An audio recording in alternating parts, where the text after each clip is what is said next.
नमस्कार विद्यार्थी मित्रांनो, मी अर्चना पाटील आपले आजच्या या व्हिडिओमध्ये स्वागत करते। आज आपल्याला इयत्ता चौथी विषय मराठी पाठ क्रमांक 3 मुलांनी काढलेली चित्रे 1 हा पाठ अभ्यासायचा आहे। बच्चों, आज हमें कक्षा चौथी विषय मराठी पाठ क्रमांक 3 मुलांनी काढलेली चित्रे 1 इस पाठ का अध्ययन करना है। मित्रांनो, या पाठामध्ये आपल्याला 2 चित्रे दिलेली आहेत। पहिल्या चित्रामध्ये आपल्याला गोष्ट सांगायची आहे आणि जे दुसरे चित्र आहे त्या दुसऱ्या चित्रातून आपल्याला काय समजले ते सांगायचे आहे। ही जी चित्रे आपल्याला दिलेली आहेत ही चित्रे तुमच्याच वयाच्या मुलांनी काढलेली आहेत। बच्चों, इस पाठ में हमें 2 चित्र दिए हैं। पहले चित्र में हमें चित्र के ऊपर से कथा तैयार करनी है और जो दूसरा चित्र है उस दूसरे चित्र में हमें क्या समझ में आया है वो दूसरे चित्र को देखकर ये हमें बताना है। बच्चों, ये जो चित्र हमें दिए गए हैं ये चित्र आपके ही एज के बच्चों ने निकाला है। तो मग आपण काय करूया, सर्वात अगोदर पहिले चित्र पाहूया।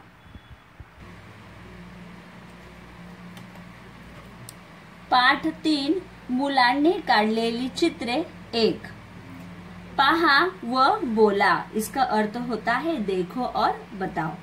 येथे आपल्याला 2 चित्र दिसत आहेत। आता ह्या पहिल्या चित्रामध्ये चित्रावरून गोष्ट सांगा, मतलब हमें ये जो चित्र दिया गया है इस चित्र के आधार पे हमें गोष्ट का अर्थ होता है कहानी, कथा हमें बतानी है। बच्चों, सबसे पहले हम क्या करते हैं, इस चित्र को ध्यान से देखते हैं। सब लोग यहाँ देखो, सभी चित्र को पहले ध्यान से देखो। देखो हमें इस चित्र में क्या दिखाई दे रहा है, यहाँ पे शुरुआत ये लिखा है, यहाँ पर शेवट ऐसा लिखा है। इसका अर्थ क्या होता है बच्चों, शुरुआत मतलब यहाँ से शुरू हुआ है और शेवट मतलब खत्म, यहाँ पे लास्ट हुआ है, यहाँ पे खत्म हुआ है। अब इसमें हमें 2 प्राणी दिखाई दे रहे हैं। कौन कौन से 2 प्राणी दिखाई दे रहे हैं, येथे आपल्याला ससा दिसत आहे, येथे आपल्याला कासव दिसत आहे। हमें इस चित्र में 2 प्राणी दिखाई दे रहे हैं। बच्चों, आपको पता है ना ये चित्र किसने निकाला है, आपके ही उम्र के बच्चों ने ये चित्र निकाला है। मतलब आप भी ऐसा सुंदर चित्र निकाल सकते हो। निकालोगे आप अपनी बुक में? हाँ, शाबाश। देखो बच्चों, हमें और इसमें क्या क्या दिखाई दे रहा है बघा, येथे आपल्याला खूप सारे पर्वत दिसत आहेत। आपण या पर्वतांना काय म्हणतो हिंदी मध्ये, पहाड़। हमें यहाँ पे बहुत सारे पहाड़ दिखाई दे रहे हैं। येथे आपल्याला खूप सारी झाडे दिसत आहेत। बघा किती सारी झाडे आहेत। बच्चों, हमें यहाँ पे बहुत सारे पेड़ को मराठी में झाड़ कहते हैं। हमें यहाँ पर बहुत सारे पेड़ दिखाई दे रहे हैं। साथ में यहाँ पर भी हमें बहुत सारे पेड़ दिखाई दे रहे हैं। तो इसका अर्थ क्या होता है बच्चों, इसका मतलब ये क्या है, जंगल है। अब आपको इतना समझ में आया कि ये चित्र जो है ये चित्र एक जंगल का चित्र है।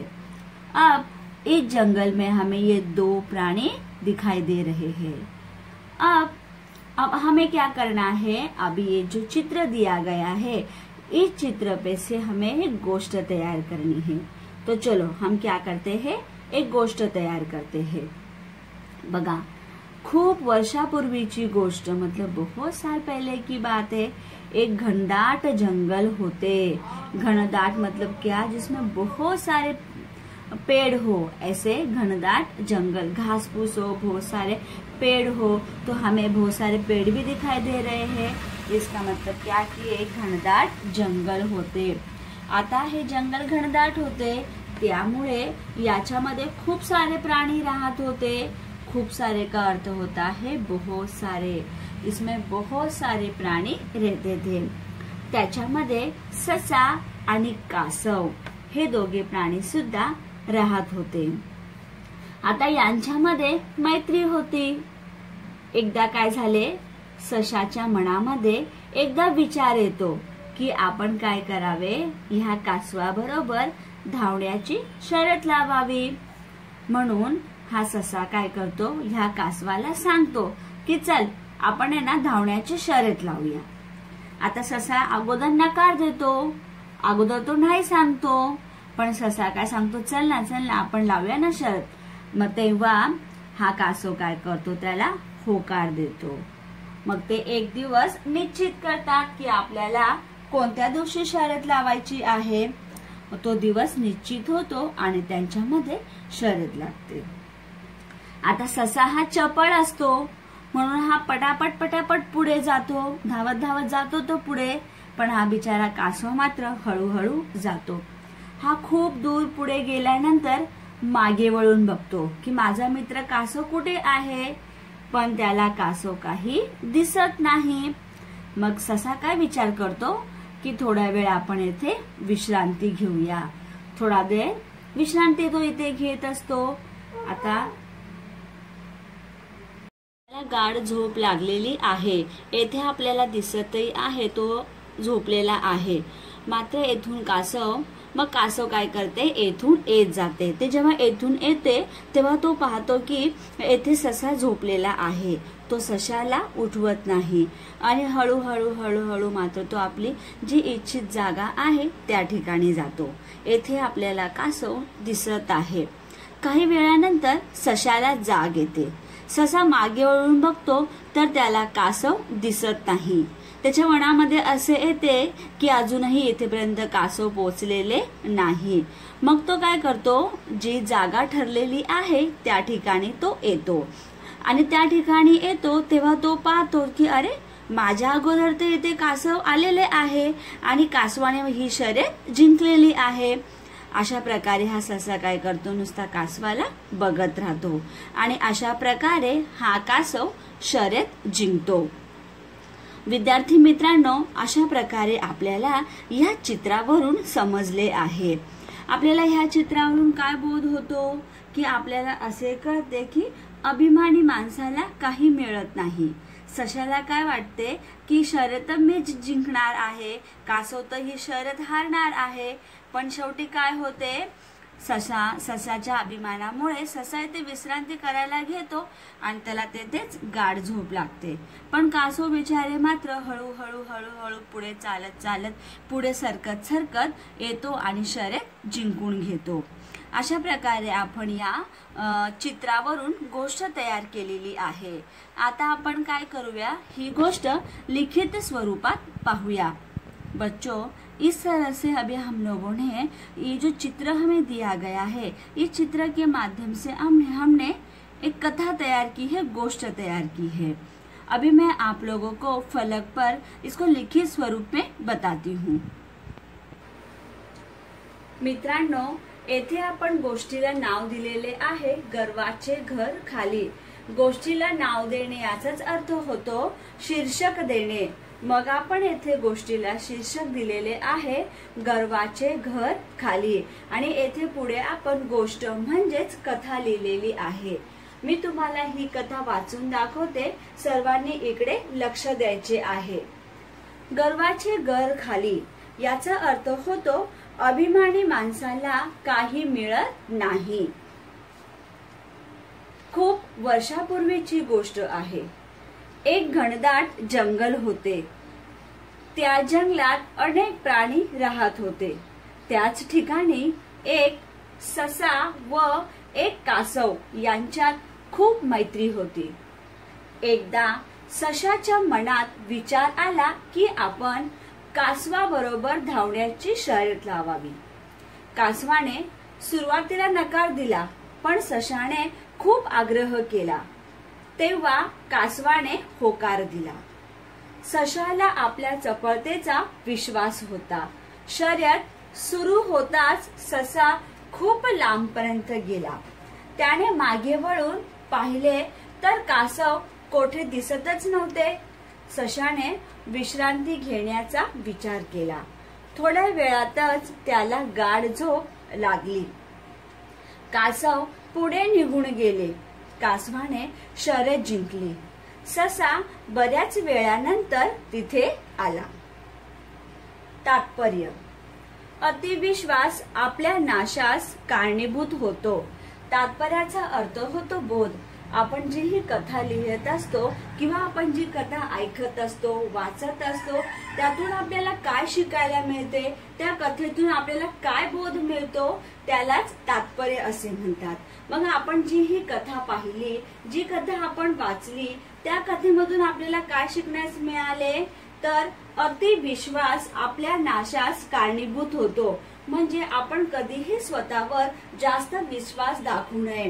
जर आपण स्वतःवरही जास्त विश्वास दाखवला तर आपला स्वतःचाच नाश होतो. येथे तेच झाले. सशाला असे वाटले की मी शर्यत जिंकणार आहे, म्हणून सशाने स्वतःवरती अतिविश्वास दाखवला, म्हणून ते ससा शर्यत हरला आणि कासव शर्यत जिंकला. म्हणजेच अतिविश्वास आपल्या नाशास कारणीभूत होतो. बच्चों, मैंने अभी आप लोगों को ये सारी कथा मराठी में समझाई. आप लोगों को शायद समझ में आया भी होगा या किसी बच्चों को नहीं भी समझ में आया होगा. अब मैं क्या करती हूँ, इस कथा को, कथा मतलब ही गोष्ट होता है, कहानी होता है.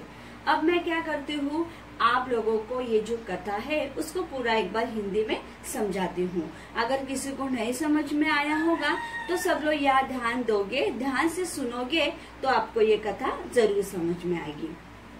देखो बच्चों, हमने कथा को नाम दिया है गर्वाचे घर खाली.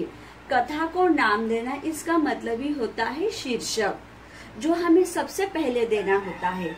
जब भी हम कथा लिखते हैं, कथा में हमें सबसे पहले शीर्षक देना कंपलसरी होता है. तो हमने यहाँ पे शीर्षक दिया है गर्वाचे घर खाली. मतलब जो व्यक्ति अभिमानी होते हैं, जो लोग अपने आप पे गर्व करते हैं, उनके हाथ में अंत में कुछ नहीं आता है. जिस तरह से यहाँ पे हमने कथा में देखा था, सबसे लास्ट में हमें लिखना होता है तात्पर्य. तात्पर्य का अर्थ होता है बोध. हमने जो कहानी लिखी है, जो कहानी का हमने वाचन किया है, उस कहानी से हमें क्या सीखने मिला है, हमें उस कहानी से क्या बोध मिला है, उसे ही मराठी में कहते हैं तात्पर्य. अब मैं आप लोगों को ये पूरी कथा बताती हूँ. खूप वर्षापूर्वीची गोष्ट आहे. वर्षापूर्वीची मतलब बहुत वर्ष पहले की ये गोष्ट मतलब कहानी है. एक घनदाट जंगल होते. घनदाट जंगल मतलब बहुत सारे उसके अंदर झाड़ थे, पेड़ थे, पौधे थे, ऐसा एकदम हरा भरा घनदाट ये जंगल था. हमने एक चित्र में देखा कि उसमें बहुत सारे पेड़ लगे थे, तो मतलब जंगल कैसा था, घनदाट जंगल था. त्या जंगलात अनेक प्राणी राहत होते. अब घना जंगल था तो उस घने जंगल में बहुत सारे प्राणी रहते थे. अब त्याच ठिकाणी मतलब उसी जंगल में एक ससा और एक कासव यांच्यात खूप मैत्री होती. अब उसी जंगल में एक ससा था और एक कासव था.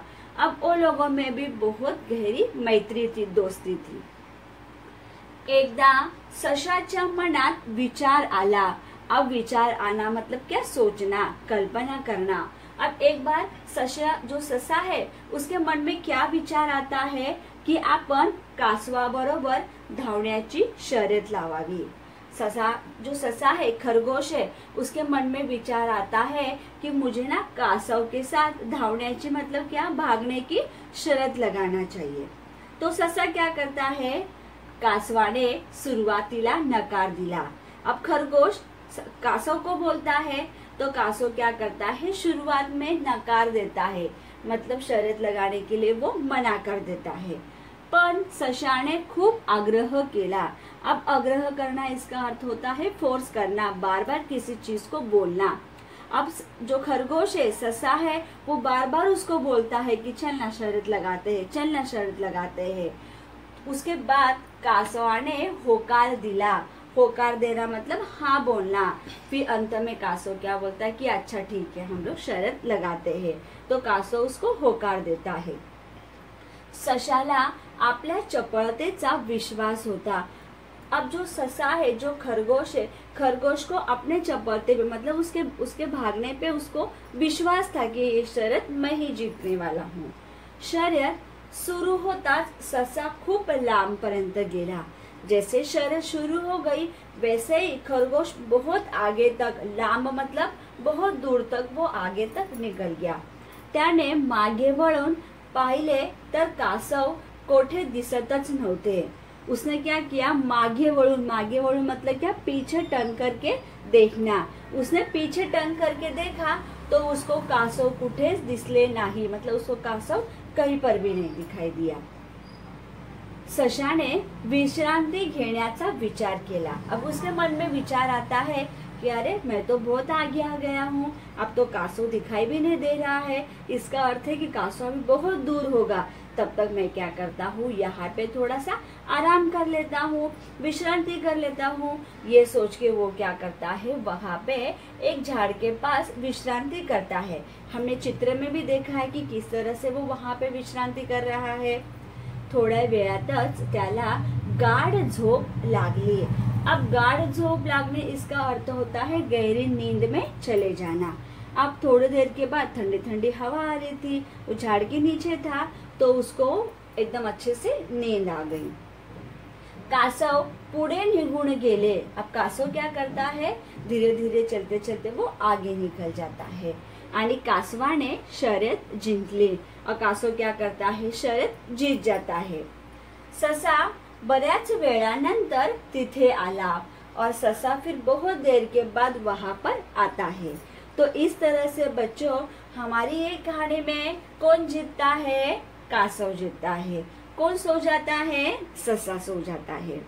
अभी हम लोगों को इस कहानी से क्या तात्पर्य मिला है, हमें इस कहानी से क्या बोध मिला है, हमें इससे क्या सीखने मिला है बच्चों। देखो तात्पर्य, अति विश्वास आपल्या नाशास कारणीभूत होतो। इसका अर्थ होता है अति विश्वास मतलब ज्यादा विश्वास। हमें अपने आप पे ज्यादा विश्वास करने से क्या होता है, हमारा नाश होता है, विनाश होता है। जैसे यहाँ पे ससा ने किया था, ससा को अपने आप पे विश्वास था, उसको लगा कि मैं ही जीत जाऊंगा। इसके लिए वो क्या करता है, थोड़ा सा विश्रांति करने लेता है। विश्रांति करते करते उसको नींद लग जाती है और बेचारा कासव धीरे धीरे आते आते वो शर्यत को जीत लेता है। तो इसका अर्थ क्या होता है कि ज्यादा विश्वास भी अगर हम करते हैं तो इससे हमारा ही नाश होता है। हमें ये कहानी से सीखने मिला है। बच्चों हमेशा याद रखोगे, जब भी हम कहानी लिखते हैं, कहानी लिखते समय सबसे पहले हमें यहाँ शीर्षक लिखना होता है, अंत में हमें यहाँ पे तात्पर्य लिखना होता है। इस तरह से हमने क्या किया है, यहाँ पे उस चित्र के आधार पे हमने ये कथा यहाँ पर लिखी है। अब इसमें कुछ प्रश्न भी है बच्चों, जैसे मैंने अभी आपको बताया कि इसमें कुछ प्रश्न भी है। तो अब हम क्या करते हैं, वो प्रश्नों को अगले वीडियो में देखते हैं। आपको क्या करना है, फलक पे जो कहानी लिखी है वैसे ही वही कहानी आप लोगों को आपकी बुक में लिखना है। और जिस दिन अपना ग्रुप ओपन होता है, मतलब शुक्रवार और शनिवार के दिन, उस दिन आपने जो कहानी लिखी है उसको ग्रुप में भेजना है। धन्यवाद बच्चों, मिलते हैं हम अगले वीडियो में।